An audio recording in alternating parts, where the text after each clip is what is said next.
মদ বিরোধী অভিযানের সাফল্য পেল এডিনগর থানার পুলিশ। গোপন সংবাদের ভিত্তিতে শুক্রবার সকালে অরুন্ধতিনগর থানার পুলিশ একটি মারুতি গাড়ি থেকে প্রায় 300 লিটার দেশি মদ উদ্ধার করতে সক্ষম হয়। একই সাথে আটক করা হয় মারুতি গাড়ির চালককে। জানা যায়, এদিন সকালে এডিনগর থানার পুলিশের নিকট গোপন সংবাদ আসে TR07B0245 নাম্বারের একটি মারুতি গাড়িতে করে মধুপুর থেকে বিপুল পরিমাণ দেশি মদ আগরতলার উদ্দেশ্যে নিয়ে যাওয়া হচ্ছে।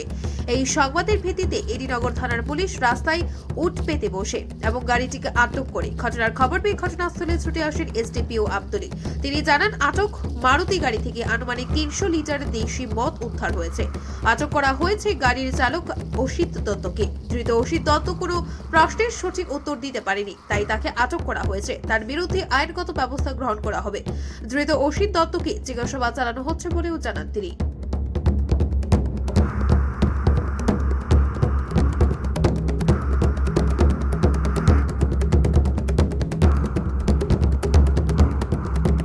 সকালবেলায় একটা গোপন সংবাদ আসে যে একটা মারুতি গাড়ি দিয়ে ভ্যান গাড়ি দিয়ে স্পেসিফিক নাম্বার ছিল এটা TR07B0245 যে প্রচুর পরিমাণে দেশি মদ আগরতলার দিকে আসছে।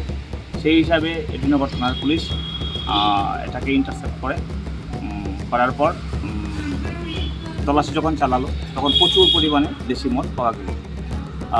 গণনার উপর দেখা গেল অ্যাপ্রক্স 300 লিটার দেশি মদ ছিল এখানে। সাথে সাথে আমরা সেই যত কোনো স্পেসিফিক দিতে পারিনি, উত্তর দিতে পারিনি। সাথে সাথে আমরা যে মালিক অসিত গুপ্ত মধুপুরের, তাকে আমরা গাড়িসহ তাকে আমি আটক করেছি। এখন আইনানুগ একটু ব্যবস্থা নেওয়া হবে। কোথায় থেকে আসছিল, কোথায় এগুলো গেল? এটা মধুপুর থেকে আসছিল, বলা হচ্ছে যে আগরতলার দিকে ঢুকবে। মানে এরকম কি প্রায় সময়ই নিয়ে যায়? সে তো এখন চলছে, জিজ্ঞাসাবাদ চলছে। সে বলছে প্রায় সময় সে আসে।